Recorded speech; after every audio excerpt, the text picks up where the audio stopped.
they picked up all young women, took them to the love camps to be impregnated, thinking they will produce some superhumanity. They've invested $100 million.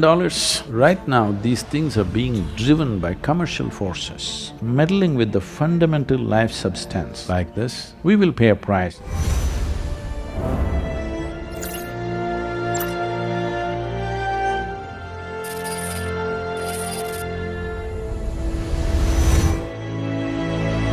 It's a messing around with the fundamentals of life.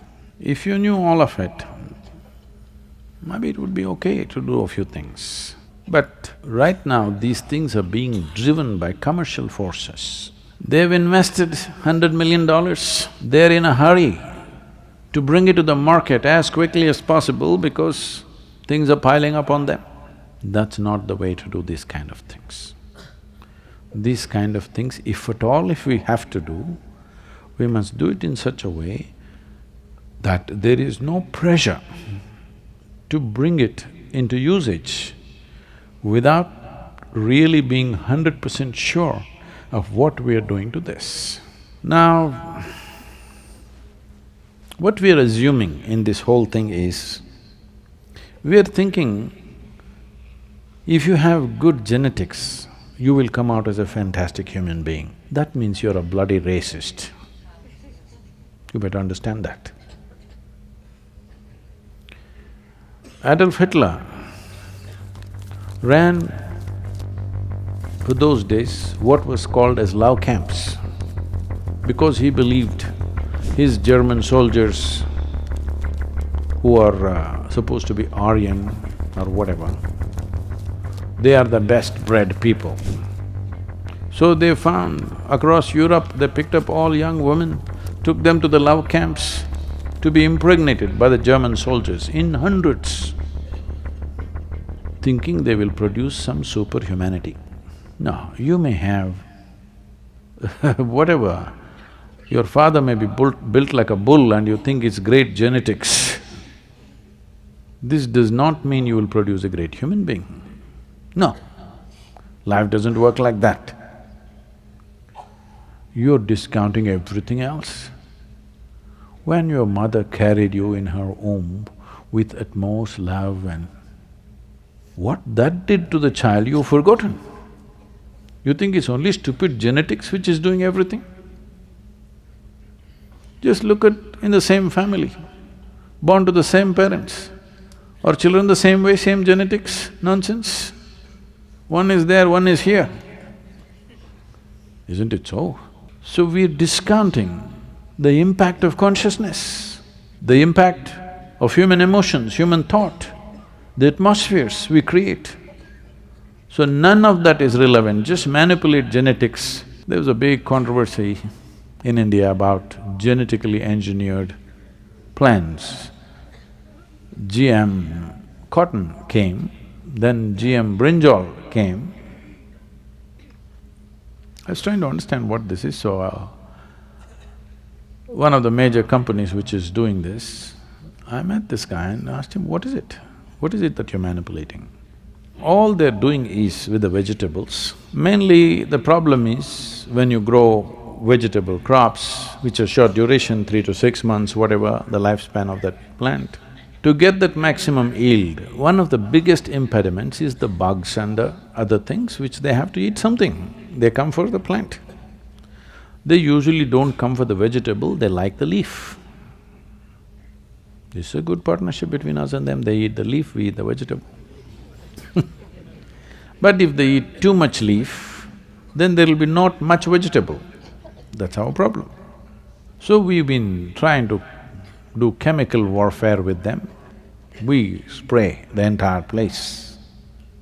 The most irresponsible thing that we have done on the planet is that our aircrafts have been spraying insecticide, killing just everything. So to avoid that, because we saw that's bad, now we thought, whatever the bug is coming for in that particular leaf, that we take it away with genetic engineering. Or we make it taste bitter for the bug.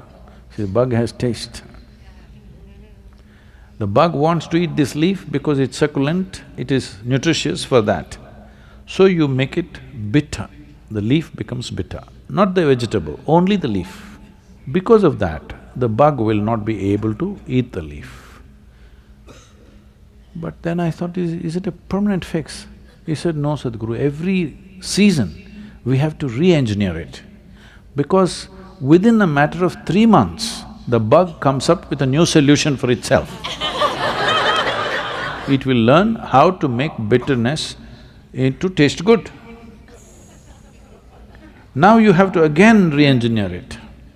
So slowly what's happening is, in 8–10 years of genetic engineering of a specific plant, let's say, you will produce a super bug that you may not be able to handle one day. The bug will become so versatile that you may have nothing to kill that bug or to avoid that bug.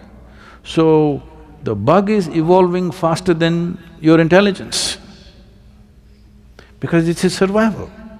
He's evolving quickly and changing himself. So, I said, isn't the bug becoming stronger and stronger? He said, yes, it's amazing how strong they're becoming. So what will happen?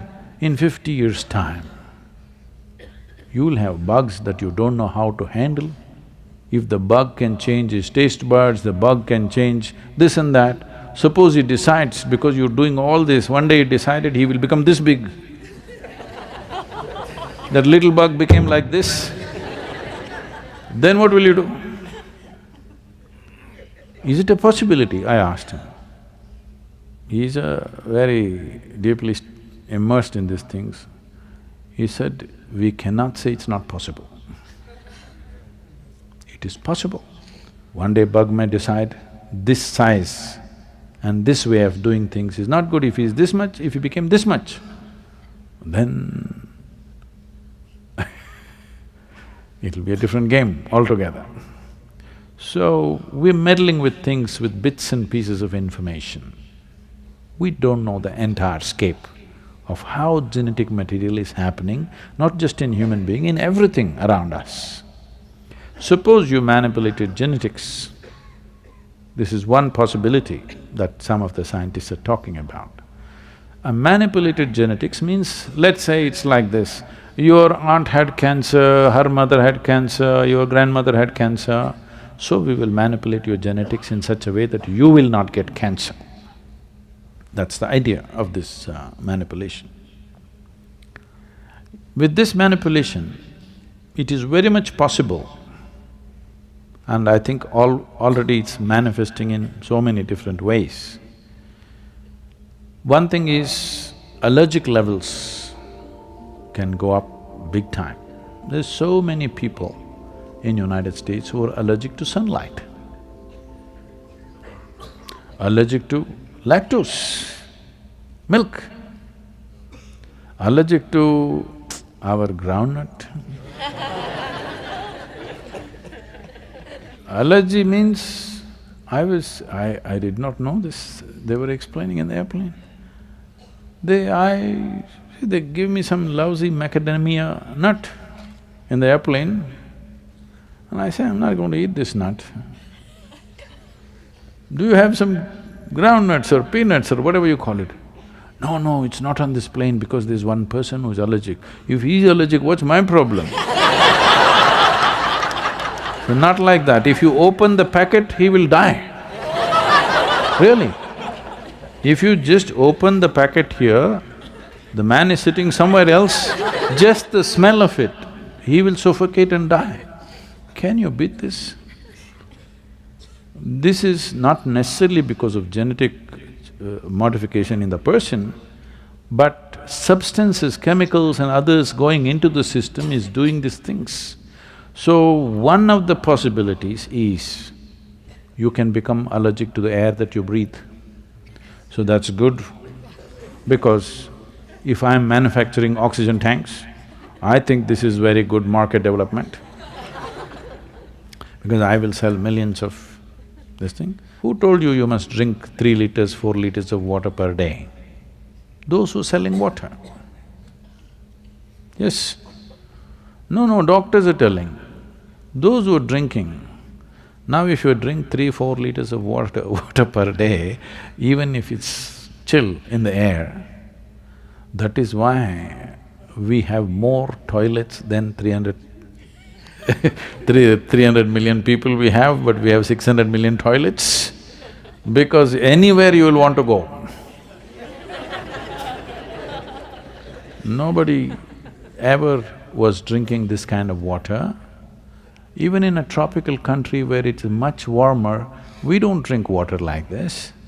It's only in America, in the New York is cold, you will see people walking with a water bottle as if suddenly it's going to become a desert and there'll be no water and something's going to happen. This is because these are commercial interests. Somebody says, if you have coffee, you will never have a heart attack. Now somebody says, if you have coffee, you will get cancer.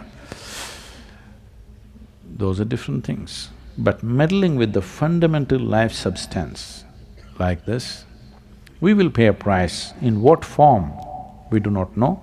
It's good, science explores all these things, it's wonderful, we must explore. But this premature usage of these things will inevitably happen when there are commercial interests. There is no way to prevent that right now.